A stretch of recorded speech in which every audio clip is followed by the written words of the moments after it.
Bu gaplarimni hech qachon unutma. Sen qiyin deb hisoblaydigan ishing har bir ishsiz odamning orzusidir. Seni kichkinagina uying har bir uysiz odamning orzusidir. Seni oz bo'lsa ham jamg'argan puling har bir muhtojning orzusidir. Senga ahamiyatsiz bo'lgan sog'liging har bir davosi yo'q kasallangan odamning orzusidir. Alloh seni gunohlaringni odamlarning ko'zidan yashiradi.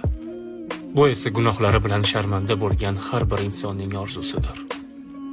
Seni xotirjam qalbing, tinch uyquing, yetarli ovqating, vatanida urush bo'layotgan har bir insonning orzusidir.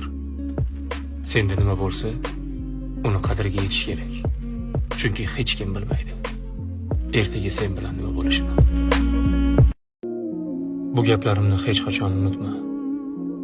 Sen qiyin deb hisoblaydigan ishing har bir ishsiz odamning orzusidir.